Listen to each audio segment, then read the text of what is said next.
Olá! No vídeo a seguir você vai ter a oportunidade de assistir um trecho de uma palestra que eu realizei aqui no Sicredi no dia 12 de novembro. Nesse trecho eu falo um pouco sobre medicina de precisão e o futuro. Se você preferir, você pode assistir essa palestra na íntegra através do link aqui embaixo. Ou se preferir, pode acessar o conteúdo dessa palestra também em podcast. Envelhecimento. O que é o envelhecimento? O envelhecimento ele ocorre da mesma maneira, desde a célula, desde a bactéria mais simples até o ser mais evoluído que nós conhecemos aqui no planeta, que é o ser humano. O envelhecimento ele tem uma base celular. O envelhecimento ocorre quando as células envelhecem. A gente nasce com uma quantidade de células especializadas, vai se desenvolvendo, essas células vão exercendo o seu papel, em algum momento, por fatores ambientais, por genética, ocorrem erros internos dessa célula, nosso material genético, e essa célula para de funcionar. Ela não funciona mais para aquilo que ela surgiu. E a partir daí começam a ter defeitos. Então, o envelhecimento ele é um resultado, quando a gente tem uma doença com câncer, por exemplo, que a gente consegue visualizar, ele gera uma dor, ele gera um sintoma. Tá? O início do processo foi em uma única célula que entrou em defeito e, a partir de então, ela começou a agir da maneira que ela não foi programada. Mapa genético. Tá? É muito importante hoje a gente entender que a medicina ela vai mudar radicalmente devido ao conhecimento que a gente adquiriu sobre o nosso mapeamento genético.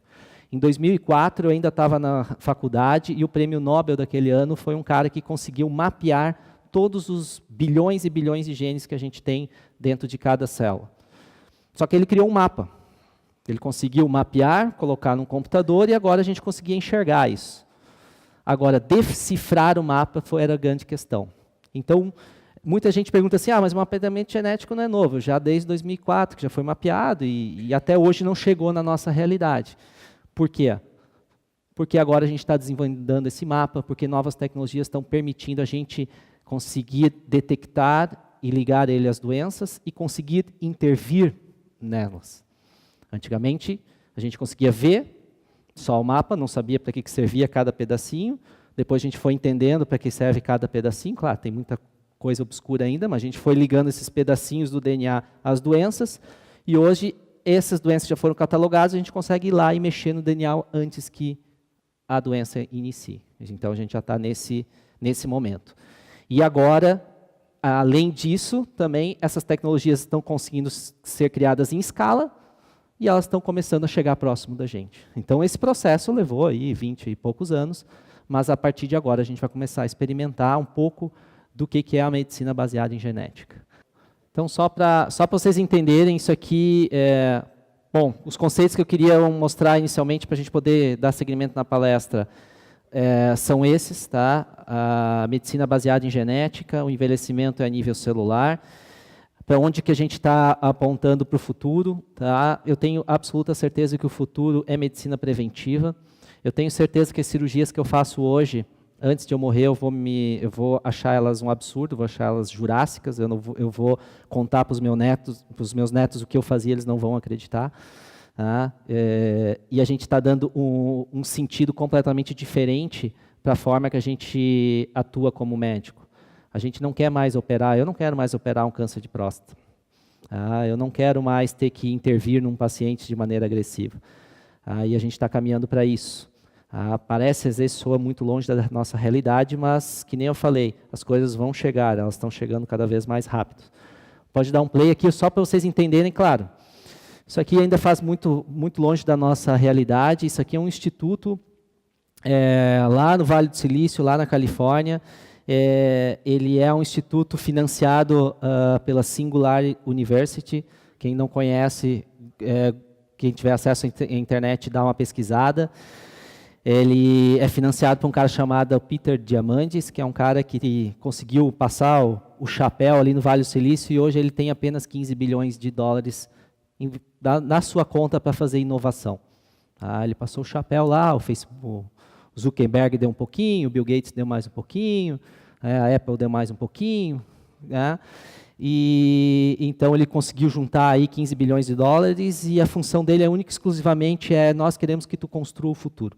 E daí ele abriu esse instituto, achou um médico sortudo, que era um cara que já estudava DNA há bastante tempo, e abriu esse instituto com o intuito de colocar em prática todas as tecnologias que podem existir para a prevenção de doença. Hoje ele já está aberto ao público, começou em 2014 e abriu este ano passado. Quem quiser pegar um aviãozinho até Los Angeles, com 4.800 dólares, tu passa 3 horas lá dentro. E tu sai de lá, após uma série de exames, eles fazem coleta do teu DNA, e o computador já mapeia na hora, tu já detecta até 120 doenças pré-existentes no teu DNA, que talvez nem se desenvolveram ainda.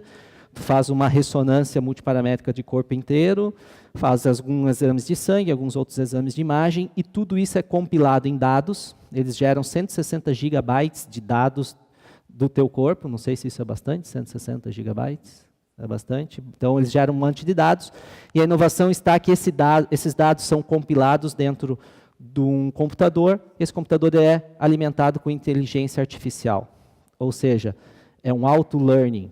Os teus dados ficam lá todos compilados, genética, imagem, metabólico, e esse computador fica em contato com todos os artigos, tudo que sai de novo na medicina, e ele vai comparando com aquilo que foi mapeado do teu corpo, e a partir do momento que surge alguma nova inovação, um gene foi descoberto, uma nova terapia foi descoberta, ele analisa os teus dados e vê se aquilo serve para ti. Se serve, ele avisa diretamente o teu médico e tu é convocado para fazer aquela intervenção que pode evitar, às vezes, alguma doença mais para frente. Então, isso aqui é o que já tem hoje. Tá? E eles estão investindo e cada vez mais evoluindo, para tornarem, talvez, o centro de inovação de medicina no mundo. E muitas das coisas a gente vai ver que a gente já tem aqui. Tá? Então, é para aqui que a gente deve caminhar. Hoje é muito fora da nossa realidade, mas eu tenho certeza que cada vez mais isso vai chegar próximo. Esse conceito de medicina de precisão é o que a gente tem de mais moderno hoje. Tá? O que é medicina de precisão? Primeiro, é uma medicina baseada em evidências. São gerados mais ou menos 1.200 artigos científicos por dia no mundo inteiro. Não tem como um ser humano ler tudo isso todos os dias.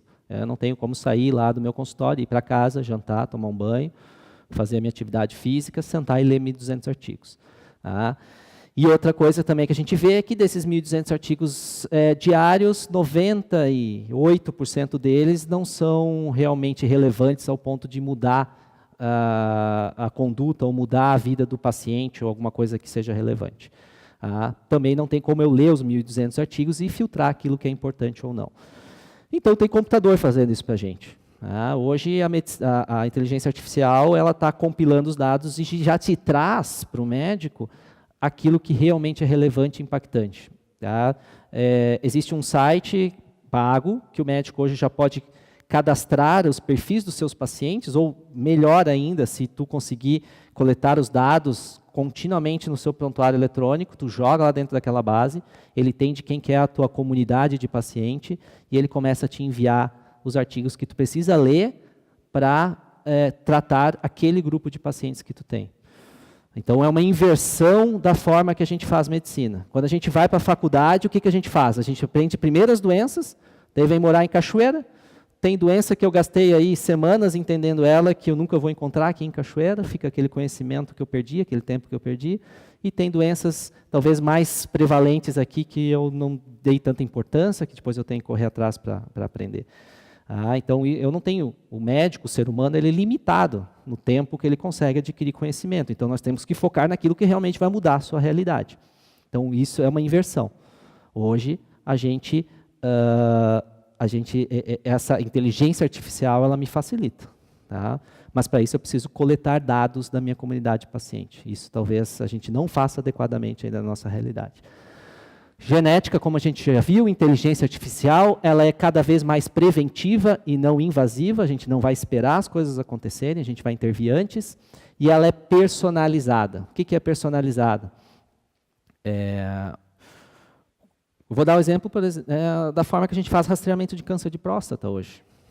Não faz mais sentido eu fazer igual para todo mundo. Não faz mais sentido incentivar todos vocês aqui fazerem da mesma forma, porque a evolução genética, a evolução natural, ela é diferente. Então, ela vai ser muito mais individual, tá? Baseada em dados. Né? A gente vai te avaliar que nem faz aquela clínica lá na Califórnia. Claro que a gente não tem essa tecnologia, mas a gente já pode fazer coisas hoje. A gente vai tentar individualizar, nós vamos tentar entender a tua genética, entender o teu corpo, entender os fatores que estão levando tu a adoecer, como é que está teu peso, os teus hábitos alimentares, os teus hábitos de vida, exercício físico, como é que é a tua cultura, né? O que tu gosta de fazer nas horas vagas, né? O tempo que tu tem disponível para poder cuidar da tua saúde, tentar adequar. Ah, não, eu sou um cara que trabalho 6 horas por dia, então tu tem bastante tempo, então a gente consegue utilizar esse teu tempo para poder cuidar mais da saúde. Não, eu trabalho demais, eu tenho pouco tempo. Bom, então a gente vai tentar focar o teu tempo livre e tentar fazer aquilo que pode gerar mais resultado. Tá? Então, estilo de vida, hábitos, isso tudo tem que ir dentro da uma avaliação. Não adianta, isso já me frustra muito, não adianta chegar um paciente lá no consultório e eu ver aquilo que eu tenho para fazer, eu falar para ele, tu tem que ir no nutricionista, tu tem que emagrecer, tu tem que caminhar, tu tem que fazer exercício físico, tu tem que parar de fumar, tu tem que parar de beber. E o paciente sai de lá e eu simplesmente falo, jogo tudo no colo dele, tá, agora te vira, vai para casa aí e te vira, tu tem que fazer isso. Chega em casa, não consegue, não sabe nem por onde começar. Então, planejar junto com o paciente de forma individual. Tem gente que pode ir na consulta toda semana, tem gente que pode ir uma vez por ano, então a gente tem que individualizar. Não é só individualizar dessa forma tecnológica, mas individualizar também a gente tentar chegar a um consenso comum para que gere um resultado. Uma consulta que o paciente vai lá, senta na frente do médico e sai de lá, e depois daquilo nada muda na sua vida, foi uma consulta inútil. Uma consulta serve para mudar alguma coisa. Nem que seja um hábito, nem que seja um diagnóstico e um tratamento, mas alguma coisa tem que acontecer. Se o paciente sai de lá com um monte de recomendação e não faz nada daquilo, não é porque ele não quer. Se ele foi para a consulta, pelo menos ele tentou. Foi porque a gente não conseguiu programar de acordo com a vida dele, a forma que ele pode se ajudar. E a causa óbita. Óbvio. Uma vontade própria, que isso nos ajuda muito, né? Mas eu entendo que a nossa cultura tem que mudar também.